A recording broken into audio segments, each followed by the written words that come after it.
हमारे बच्चों के भविष्य के लिए क्या योजना है? 10 लाख नौकरियां देंगे, पहले ही लिख देंगे। गधा आदमी, तुमको ये भी नहीं पता कि तुम्हारी औकात नहीं है कि तुम साइन कर सको नौकरी। जो नौकरी, जिनको नौकरी मिला उनको तनख्वाह नहीं दे पा रहे, नौकरी देने चले हो। तो ऐसे लोगों को हम जाकर भीड़ लगा के वोट देते हैं। खराब तो हो ही गया है, और भी खराब होने की दिशा में जा रहा है। हम धीरे धीरे बंधुआ मजदूर बनते जा रहे हैं। कोई अगर मुसलमान है तो बीजेपी न जीत जाए इसलिए लालटेन को, और कोई अगर लालटेन के जंगल राज को याद करता है तो जंगल राज ना आ जाए इसलिए बीजेपी को। आप बताइए इसमें से कोई भी हो अपने बच्चों को भी इसके लिए वोट दिया हो? कोई नेता बात तक नहीं करता, कोई दल बात नहीं करता बच्चों को भविष्य के बारे में। होगा अभी विशेष सत्र बुलाया गया है संसद का, और बहुत तरह की बातें सुनने को मिल रही हैं। वन नेशन वन इलेक्शन, तो ये बिल वो बिल, ऐसे बहुत सारे अध्यादेशों की और बिलों की बात हो रही है। और साथ में कल से G20 का महासम्मेलन, दर्जनों देशों के राष्ट्रपति और प्रधानमंत्री यहाँ पहुंचे हुए हैं, और चारों तरफ भारत माता की जय के उद्घोष हो रहे हैं। ये समझ में नहीं आ रहा है कि बिहार के लिए इसमें क्या है। हम 2047 तक विश्व के सबसे विकसित देशों में से एक हो जाएंगे, तीसरी बड़ी अर्थव्यवस्था बन जाएंगे 2029 तक।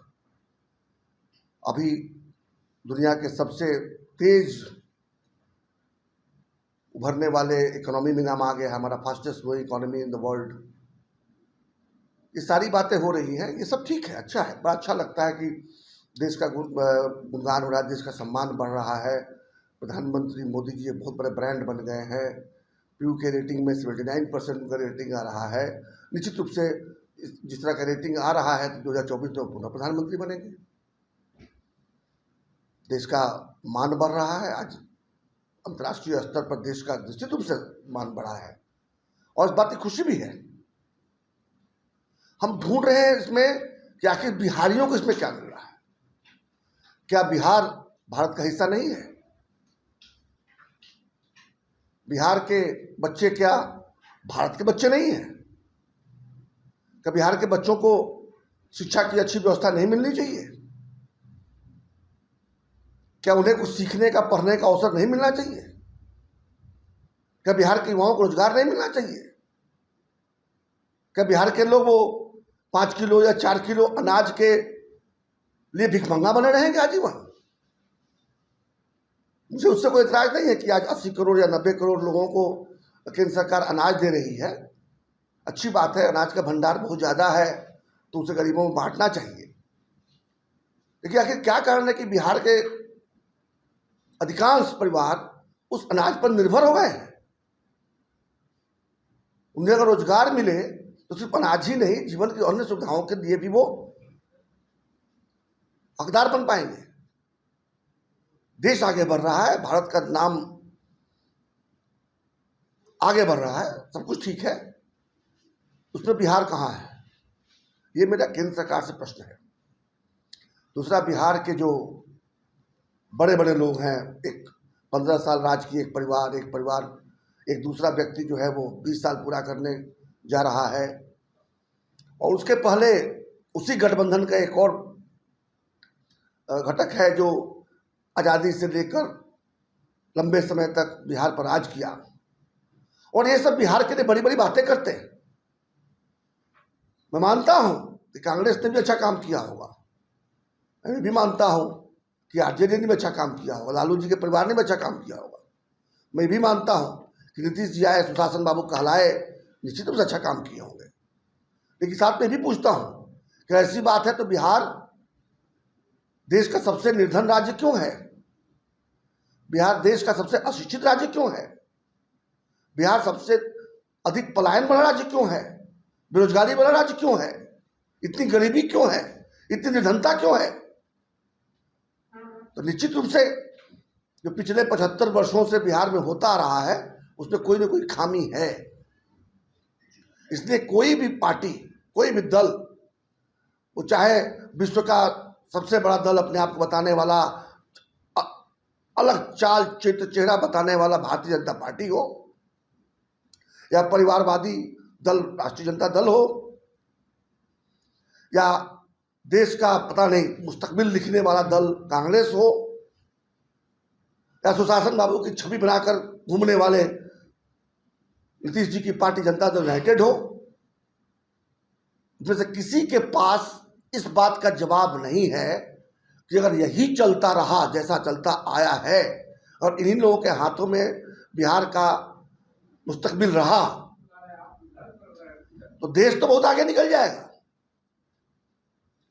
उसमें बिहार की हिस्सेदारी कहां होगी, बिहार को क्या मिलेगा, इसके बारे में चर्चा होनी चाहिए। पहले भारत थर्ड वर्ल्ड कहा जाता था, तीसरा विश्व, गरीब देश, पिछड़ा देश। आज कहते हैं कि भारत आगे बढ़ रहा है, तो भारत आगे बढ़ रहा है, उस भारत में अब बिहार जो है वो तीसरा देश बन गया है, थर्ड वर्ल्ड बन गया है। हमें जहां एक बात की खुशी है कि भारत देश का नाम आगे बढ़ा रहा है, वहीं इस बात का बहुत दुख भी है और बड़ी चिंता है कि 12-13 करोड़ आबादी वाला बिहार, और अगर बाहर जो बिहार के बाहर जो बिहारी गए उनको भी जोड़ दे तो लगभग 16 करोड़ बिहारियों की जो आबादी वाला प्रदेश है, वो आखिर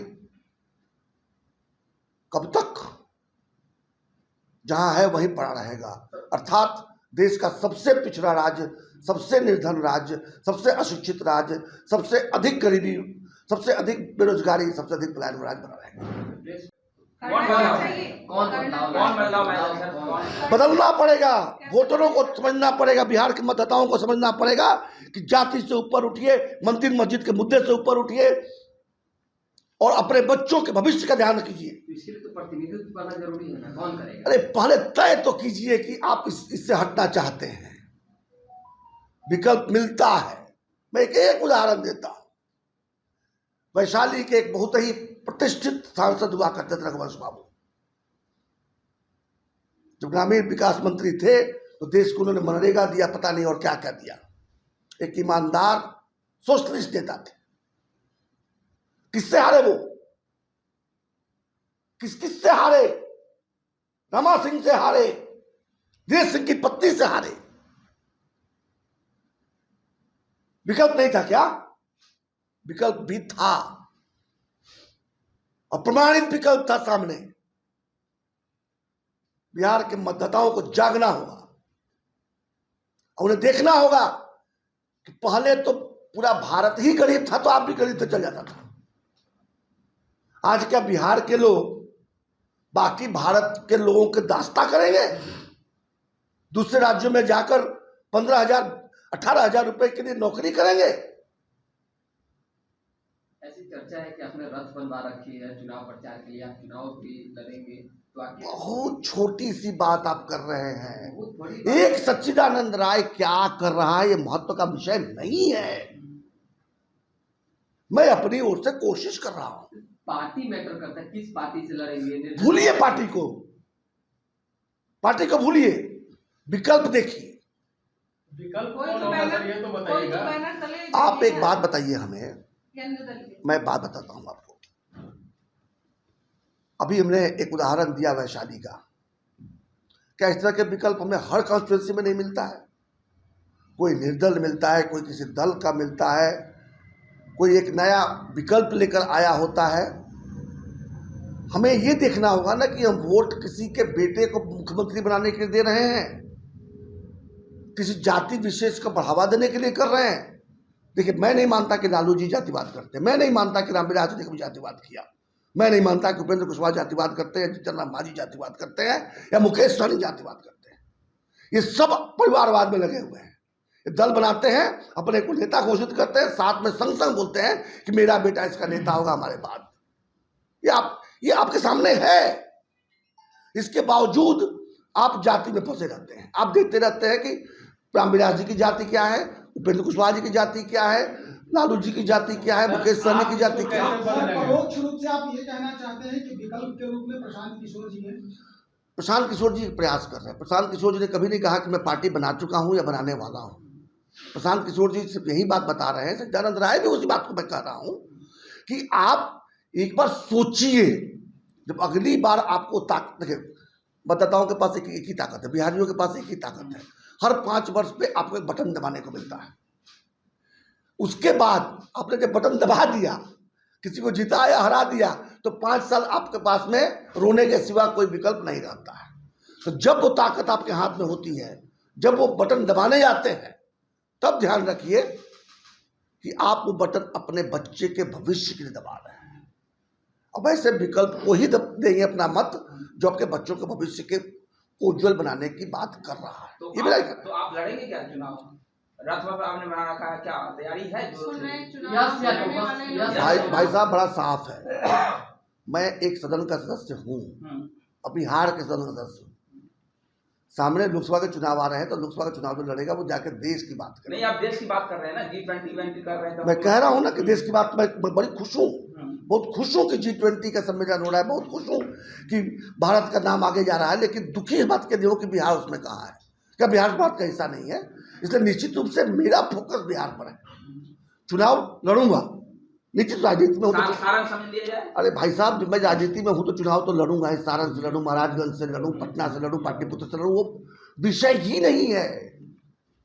जो राजनीति में है वो चुनाव लड़ेगा। अच्छा, ये तो तय है क्या? आज ये समझ पा रहा है मैं निर्दलीय हूँ, और ये भी समझ रहे होंगे कि जिस तरीके से मैं चुनाव जीता था, मेरे पास विकल्पों का भाव तो नहीं होगा, विकल्पों का भाव नहीं है। मैं देख रहा हूं कि कौन सा विकल्प है जो उन बच्चों के भविष्य की बात कर रहा है। जो भी विकल्प उन बच्चों को भी इस बात कर रहा होगा, ये बात नीतीश जी तक पहुंच रही है, लालू जी तक पहुंच रही है, मैडम सोनिया तक पहुंच रही है। जो बिहार के बच्चों के भविष्य की बात करेगा, उसके साथ सच्चिदानंद राय खड़ा होगा। लेकिन आज की तारीख में अगर कोई व्यक्ति बात कर रहा है, उसका नाम प्रशांत। लेकिन सर, आपकी आइडियोलॉजी जो है वो बीजेपी, आरजेडी, जेडीयू से मैच नहीं कर पा रही है, तो आपकी होता है जी, होता क्या आइडियोलॉजी? आप जिम्मेवार पत्रकार है, बताइए ना क्या आइडियोलॉजी होता है? क्या आइडियोलॉजी कांग्रेस की, क्या आइडियोलॉजी आरजेडी की? आइडियोलॉजी है, कोई आइडियोलॉजी नहीं है, केवल सत्ता चाहिए, सत्ता चाहिए, सत्ता चाहिए, यही आइडियोलॉजी है। मैं उस आइडियोलॉजी को सपोर्ट नहीं करता हूं।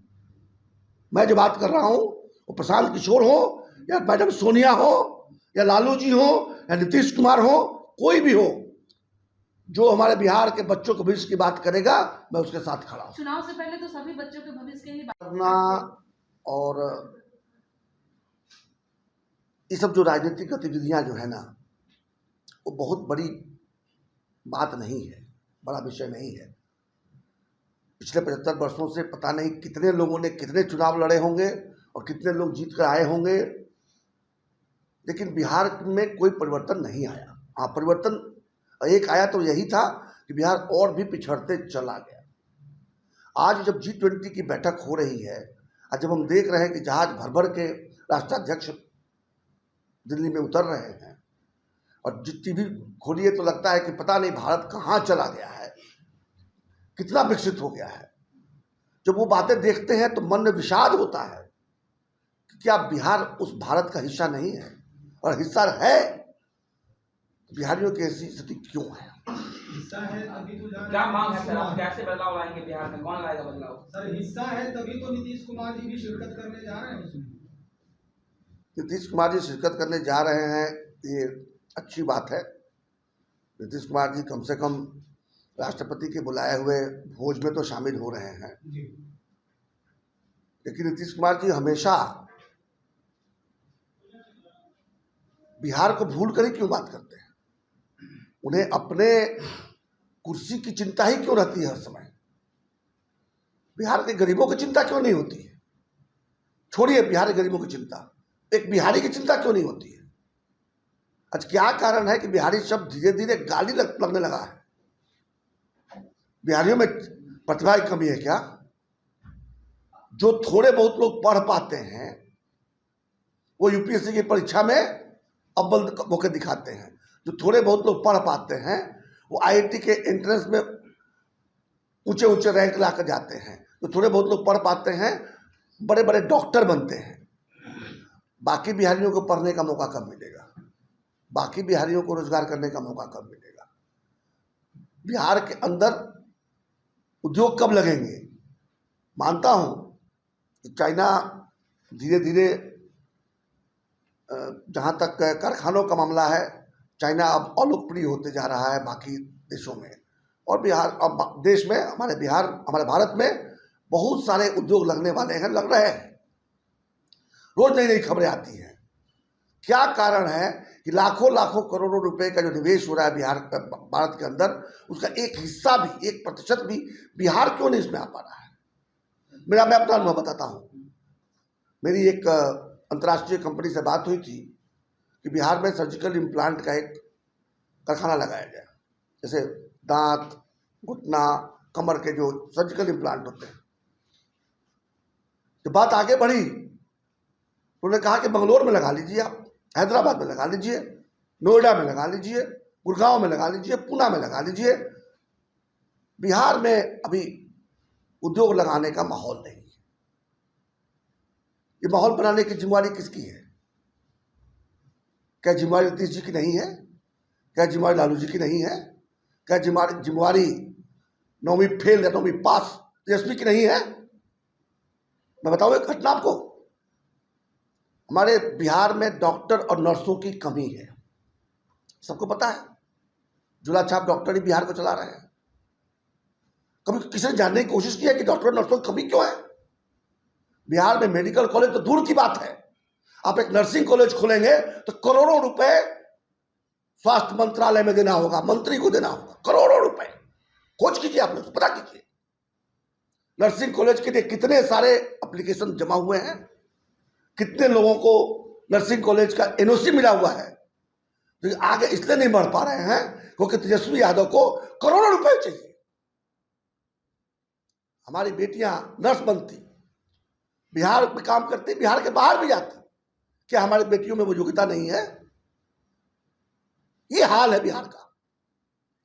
जिसको सत्ता मिलती है वो लूटने में लग जाता है। अगर ये वीडियो पसंद आई और वह बिहार के राजनीति और बिहारियत से सरोकार रखेनी तो सब्सक्राइब बटन दबा के चैनल के सब्सक्राइब कर ली। ओजे एगो घंटी बा, ओकरा बटन दबा देला से कुल सटीक और मारक खबर रुआ मुफ्त में मिल जाई। अगर रुआ पत्रकारिता के हमनी के नया प्रयोग में सहयोग कर चाहतानी तो ज्वाइन बटन दबा दी।